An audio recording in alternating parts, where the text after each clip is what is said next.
तो गाइस कैसे हैं आप सब लोग। डार्क स्पिरिट के एपिसोड 106 के साथ हाजिर हो। तो लास्ट एपिसोड के एंड पे हमने देखा था लिन फेंग जंप करते हुए अरीना में चला जाता है और वहां पर जाने के बाद लिन हाउजी हमारे लिन फेंग से फाइट करने के लिए आगे बढ़ता है। वो अपनी तलवारबाजी के स्पेशल स्किल को यूज करता है, लिन फेंग के ऊपर अटैक करने लगता है। लेकिन लिन फेंग वहीं पर अपनी आंखें बंद करके अपनी आंखें खोलता है तो उसकी बॉडी से बहुत सारी स्वर्ड फोर्स रिलीज होती है, जिसकी वजह से लिन हाउजी का एक बाजू कट जाता है और वहीं पर नीचे गिर जाता है। देखने वाले भी इस बात से काफी ज्यादा हैरान होते हैं। लिन फेंग उसे कहता है तुम एक तलवारबाज कहलाने के लायक नहीं हो और तुम एक तलवार पकड़ने के भी लायक नहीं हो। तो वो सारे बच्चे सोच रहे होते हैं क्या इसने ऐसे ही गोल्डन स्वर्ड्समैन को हरा दिया, लेकिन ऐसा कैसे हो सकता है। गोल्डन स्वर्डमैन तो काफी ज्यादा स्ट्रॉन्ग है। इस लड़के की कल्टीवेशन क्या है इस लिन फेंग की, ये अपनी सोल लेयर के कौन से लेवल पर है हमें पता क्यों नहीं चल रहा, क्योंकि हम में से किसी ने भी इसको यहाँ पर मूव करते हुए भी नहीं देखा। जी क्योंग और जी फैमिली के पैट्रियार्च भी दोनों काफी ज्यादा गुस्से में होते हैं कि जीलिंग कहती है डैड ने बिल्कुल ठीक कहा था, लिन फेंग वाकई में एक सीक्रेट फैमिली का यंग मास्टर है और ये बहुत ज्यादा महान है, जबकि हम दोनों में से किसी ने भी इसके ऊपर भरोसा नहीं किया। तो यहीं पर जीजी की तरफ भी दिखाते हैं। जीजी शायद सदमे की वजह से पागल हो गई है। वो पहले लिन हाउजी का नाम पुकार रही होती है, फिर उसे हमारे लिन फेंग की बात याद आती है। लिन फेंग ने उसे कहा था जैसा दिखता है वैसा होता नहीं है, और साथ ही वो हंसना शुरू कर देती है और कभी लिन फेंग का नाम पुकारती है और कभी लिन हाउजी का नाम पुकारती है।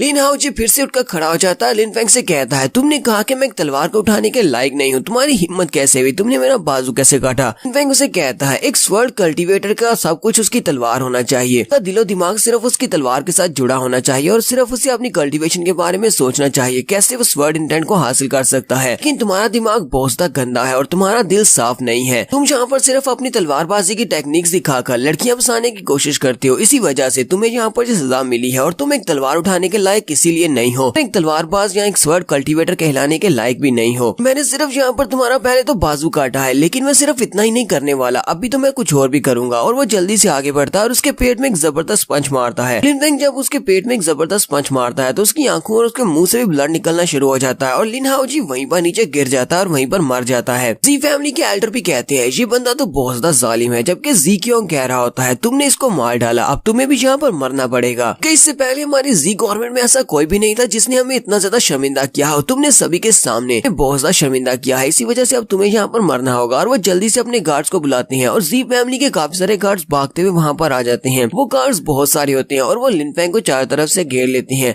लिन फेंग जिनजी से कहता है तुम्हें परेशान होने की जरूरत नहीं है, नहीं तुम डर तो नहीं रही। जिनजी हल्का सा मुस्कुराती है और कहती है अब जबकि तुम यहाँ पर मेरे साथ हो तो फिर मुझे किसी से डरने की क्या जरूरत है। लिन फेंग जल्दी से अपनी तलवार को निकालता है। वो सभी लोग बहुत ज्यादा हैरान हो जाते हैं जो नीचे देखने के लिए खड़े होते हैं। वो लोग कहते हैं इससे पहले इसने तलवार को यूज नहीं किया, फिर भी इसने लिन हाउजी के बाजू को काट दिया था, लेकिन अब ये तलवार यूज करने वाला है। देखते हैं कि अब यहाँ पर क्या होने वाला है। जी गवर्नमेंट के गार्ड्स के पास कोई चांस है इस लड़के के सामने टिकने का। जीलिंग भी कहती है तो क्या लिन फेंग वाकई में एक स्वर्ड कल्टीवेटर है, मुझे हमेशा से स्वर्ड कल्टीवेटर बहुत ज्यादा पसंद रहे हैं। चलो देखते हैं क्या लिन फेंग अपनी तलवार के साथ क्या कर पाता है, क्या वो अच्छा तलवारबाज है या नहीं। तो लिन फेंग अपनी तलवार निकालने के बाद उन सारे गार्ड से कहता है कि अगर तुम सभी लोग मरना चाहते हो तो आगे बढ़ो, नहीं तो यहाँ से वापस चले जाओ। जी फैमिली के एल्डर चलाकर उन सभी गार्ड से कहते हैं जल्दी से आगे बढ़ो, डरने की जरूरत नहीं है। तो वो सभी गार्ड जल्दी से आगे बढ़ते हैं लिन फेंग के ऊपर अटैक करने के लिए, जबकि हमारा लिन फेंग अपनी तलवार को अपने हाथ में पकड़ता है और उसकी टिप के ऊपर स्वर्ड फोर्स को रिलीज करते हुए सामने की तरफ अपनी तलवार को घुमाता है और एक स्लैश लगाता है कि तलवार के अंदर से बहुत सारी स्वर्ड फोर्स निकलती है और वो स्वर्ड फोर्स इतनी ज्यादा होती है कि वहाँ पर उसके सामने जितने गार्ड्स होते हैं वो सभी के सभी सिर्फ एक ही स्ट्राइक के साथ जमीन के ऊपर गिर जाते हैं। यंग मास्टर जी क्योंग के साथ साथ बाकी के सभी देखने वालों के मुंह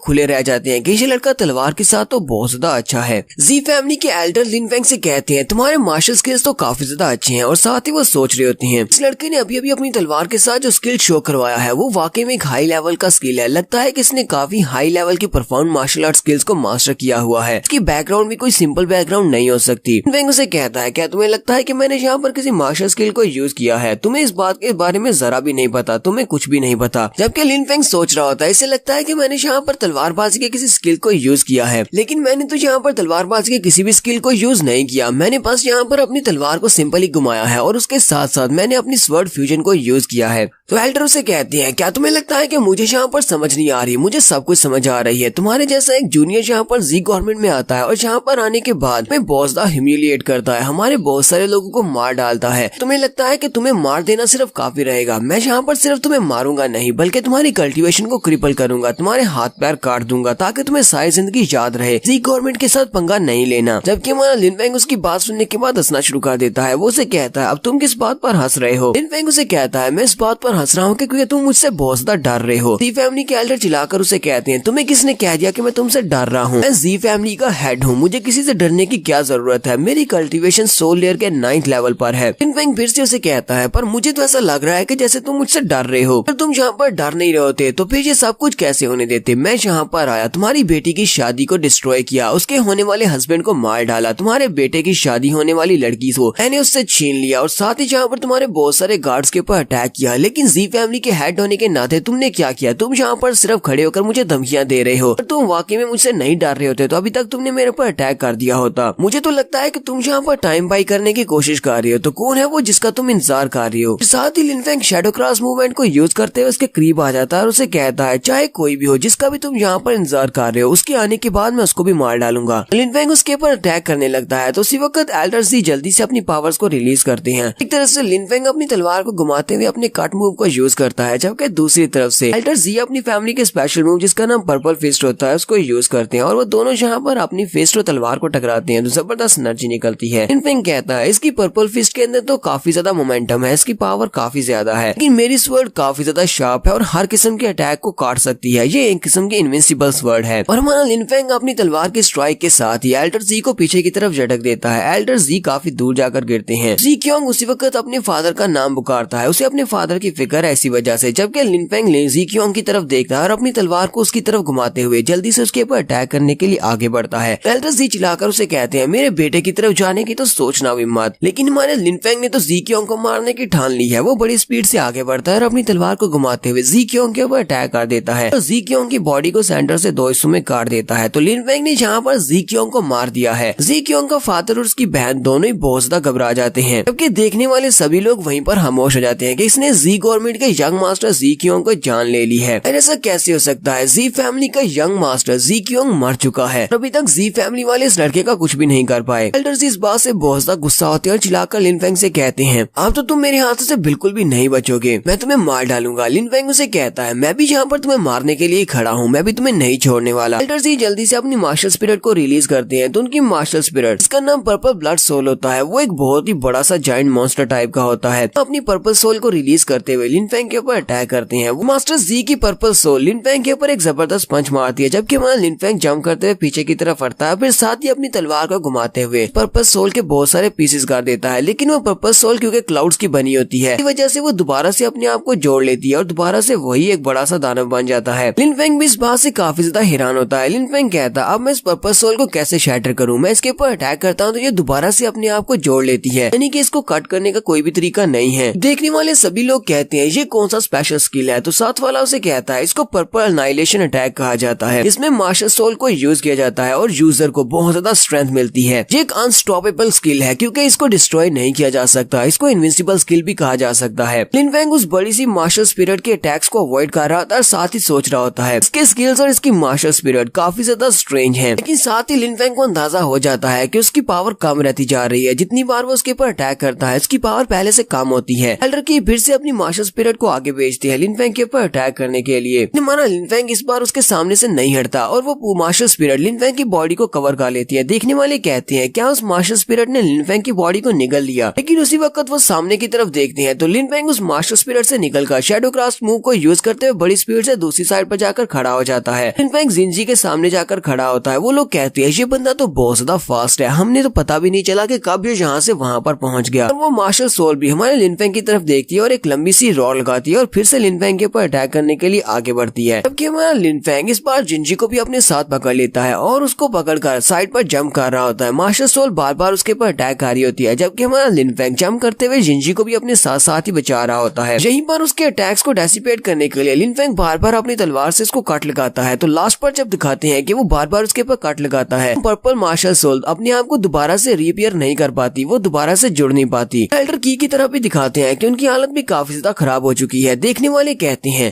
कि अब ये पर्पल सोल दोबारा से अपने आप को रिपेयर नहीं कर पाएगी। लिन फेंग उसकी मार्शल सोल को डेसिपेट करने के बाद उससे कहता है जितनी स्ट्रेंथ तुम्हारे पास है मुझे नहीं लगता कि तुम इसको प्रॉपर्ली हैंडल भी कर सकते हो, तुम इसको कंट्रोल नहीं कर पाए, तुम मेरे पर अटैक कर रहे थे। उसी वक्त मुझे पता चल गया था तुम जल्दी से जल्दी अपनी मार्शल सोल को यूज करते हुए मुझे मारना चाहते हो क्योंकि तुम इसको कंट्रोल नहीं कर सकते और बहुत ही जल्दी इसकी एनर्जी खत्म हो जाएगी, खुद बहुत जहाँ से डेसिपेट हो जाएगा। इसी वजह से तुमने बड़ी स्पीड के साथ बार बार मेरे पर अटैक किया, लेकिन अफसोस तुम ये नहीं कर पाए, तुम अपनी मार्शल सोल के साथ मुझे नहीं मार पाए। और अब अटैक करने की बारी मेरी है और यहीं पर हम लोग अपनी एपिसोड 106 का एंड करेंगे। नेक्स्ट एपिसोड में देखेंगे कि यहाँ पर जी फैमिली का कौन आने वाला है, इसका एल्डर जी इंतजार कर रहे हैं। एपिसोड की एक्सप्लेनेशन अच्छी लगी हो तो कमेंट करके जरूर बताइएगा। चैनल को सब्सक्राइब कर दे, वीडियो को लाइक और शेयर कर दे। शुक्रिया।